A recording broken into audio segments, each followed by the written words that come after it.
Hey guys, welcome back to the Whimsical Workshop. I want to show you our next project we're going to be working on. You may have already seen this quilt, and I designed this quilt as the free project to go with it. It is a free download pattern at henryglassfabrics.net is where you can find it. But it was also the cover girl for this month's keepsake quilting catalog, where you can actually buy a fabric kit if they still have any left when this airs. But I was so excited to see our free pattern on their cover that I'm going to go ahead and walk through doing this project. Welcome back. I finally have everything cut. It took me a couple of evenings of just chipping away at it, but I've got it all cut except for the panel. And the reason I haven't cut the panel yet is because tip number one to making this quilt is how to deal with panels. We deal with a ton of panels, design with them almost daily with the different fabric companies. And the one thing I can tell you about panels is that when we're designing with them, we're designing with the digital file, and we are not designing with the actual panel because it hasn't been printed yet. And so panels tend to come in either a little smaller or a little larger than the actual artwork size. So for that reason, we design all our panel quilt patterns with a floating border. And what I mean by a floating border is we're going to put a border on the panel and then trim the panel and the border to size. I get a ton of questions as to why do we not put the actual size border on the panel. Well, in a perfect world, we would know exactly what this panel is going to measure, and we could just do that and everything would be great. But a lot of the patterns we design, the panel is the center of the quilt. It's the focal point. And all the borders, if they're pieced, have to match the size. If the panel comes in smaller or larger, and I don't give us any room to fudge, you will be stuck with a quilt where the center, either you have to cut into the artwork on the panel, or you're going to have weird seams hanging out on the panel, weird color lines from where we can't trim it nicely, because we have to get to a fixed measurement. So that being said, all our panels have a border that is at least a ½ inch, sometimes an inch wider, depending on how complex the quilt is. And you put it on the panel, and then you're going to trim the panel with border to size. All right, so now we have our panel, and it measures out correct. So we're just going to set this aside for the moment, because the next step is to do the applique borders. Tip number 2 is how to do the applique borders. I have designed the quilt so that the borders, you can put all the flowers on each of the 4 borders and then sew them onto the quilt. That way, when you have to finish all the edges of your flowers, you can do them in a strip versus having to fight with the big, huge quilt. So here are our shapes. For this project, I'm using Hot Fix adhesive. This is a permanent fusible web, which means I wouldn't have to necessarily stitch around all my edges, but I'm going to because I think it looks nicer. I think it gives it a more finished look. This is a really great fusible web. I've used it mainly because I cut on my Cricut cutter. I didn't hand cut all of these guys. And it works beautifully on cutters, on AccuQuilt cutters. It's a really nice fusible. It is permanent, so you don't want to use it if you think you might be making a few little mistakes, because it is hard to pull it apart after. All right, to do our flowers, the first thing we need to do is make sure that these are cut to size. I have cut the width, so they are 6.5. I need 2 that measure 36.5 inches, and I need 2 that measure 37.5 inches. So when you have these really long strips to cut, what I do is I make sure the fold is aligned. 36.5 is 18.25. You can use a calculator if you need to. So I'm going to lay the 18.25 on my border, and I'm going to go ahead and I'm going to cut this. When you open them up, they are 36.5 inches long, and these are my side pieces. So I want to make sure, because there's only an inch difference between them, that you keep your side pieces separate from your top and bottom pieces. So there is the top and bottom, and 37.5 is 18.75. See how little there's a difference on those? So you want to make sure you keep them apart. Don't let them mingle.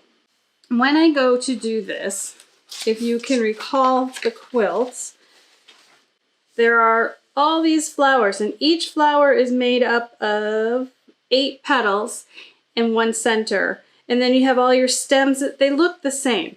So what I like to do is before I even put the flower on my border, and I'm going to put my side borders over there so I know that they're playing nice, is I like to build them on an applique pressing sheet or an applique pressing sheet, depending on what you've got in your studio.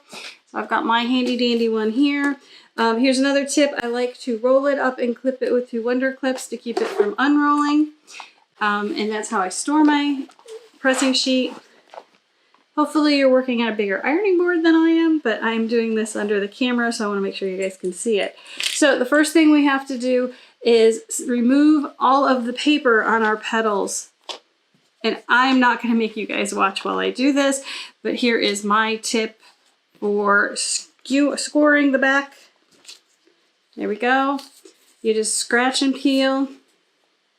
So what I like to do is I like to fan out a bunch of these like that, and I will just hold them and scrape across the back of a bunch of them, and then I can peel them off very quickly and very easily. So I'm going to get all of these ready, and then we'll be back to show you how to assemble the flowers. Now that we have all the paper peeled off of our shapes, I am on to tip number 3 for this project, which is use an applique pressing sheet and assemble your flowers on the sheet before moving them over to your border. So to do that, we're going to do like a clock. We're going to do 12 o'clock, 6 o'clock, 3 o'clock, and 9 o'clock. And we're going to take a center and make sure that we pull these out as much as we'd like them. Okay. Like that. That looks good. Then we just take these and fill in between those petals, whoops, without moving them. And again, flowers are organic, so they're going to not all look exactly the same. They may look all exactly the same on the picture, but that's because we did that in a computer and now we're human and we're doing it. So there's the first one. So the side borders are the 36.5-inch strips. So I'm just going to double check because there was an inch difference between the two to make sure I have the side borders and not the top and bottom. And I do. Alright, so as you can see, this is folded in half. And if you look at the picture for the side border, it goes from red flower to red flower. So in the center is a stem unit pointing down, and then we have the flower. So I'm going to be building this first. The other thing I'm going to do is fold the strip in half lengthwise and press the center line down the middle so that I also have that as a guide.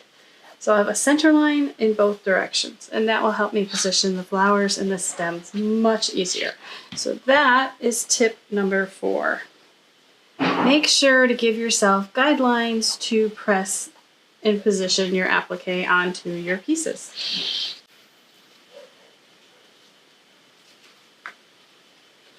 So the first thing I am doing, if you can see here, is I'm laying it all out so I can have an idea of where things are going to go before I iron anything down. There we go. And again, we're going to put the leaves on after. Okay, so now that we have the flowers and the stems down, now we're going to go back in and iron the leaves back in. It's just now I can really position them where they actually look cute on the quilt. But there you go. You see how quick and easy that was? So I'm going to go ahead and finish the other borders, and then I'm going to move on to tip number 5. Alright, so we have all our flowers and vines pressed onto our borders. And now tip number 5 is how to finish these. If you want it to stay soft and very much into this palette, I recommend matching your threads to the shapes. If you want it to be strong and bold, you can outline everything in a black or a charcoal gray. We want to keep it soft and matching the panel, so we're going to go ahead and match our threads. I'm going to go ahead and use 40 weight or a fill thread to do this. And I've picked colors that are a little bit darker than the actual shapes, and you can always see what it's going to look like by laying it on top of the fabric one thread at a time, and that will tell you how it's going to look. So like this looks really, really gold and dark, but when you lay it on there, it's very, very pretty. So you want to do a one thread test. Pick the right weight. If you are really new to this, I recommend going with a 50 weight and matching the threads as close as possible. That way, if there's any discrepancies in your stitching, you're never going to see it. Versus going with a 40 weight and going really dark and bold, where every little mistake will pop out on you. So again, just lay these on here like that. We've got our blue and our green and our red and our gold. The numbers are 2140 for gold, 2250 for red, 2884 for green, and 4140 for blue. So we have those 4 colors. Now another thing is if you follow the pattern and you cut the petals as listed, there are most of the petals, I think most of them are 24 petals and some are 20 petals. If you were to just go ahead and cut all of them at 24 petals, you will end up with 2 extra flowers.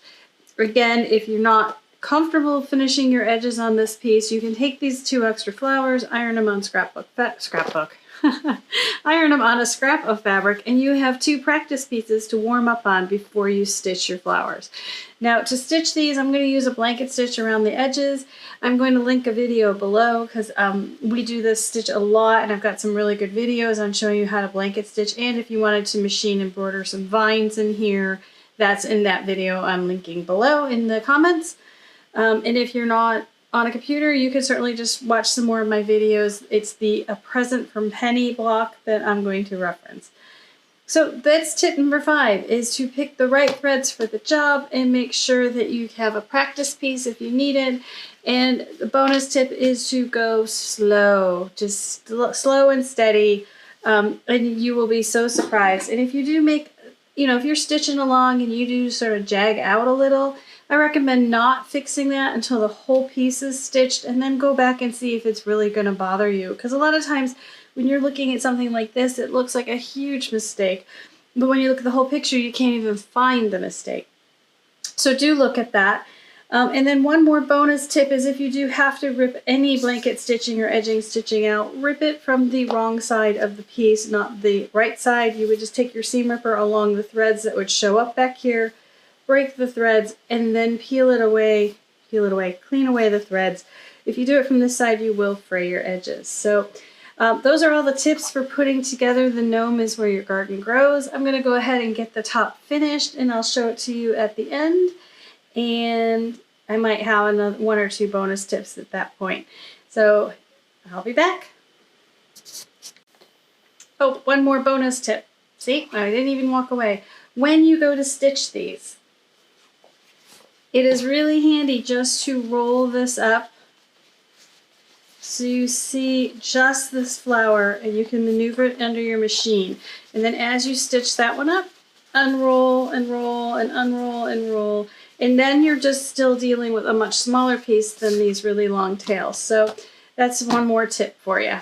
Now to go sew.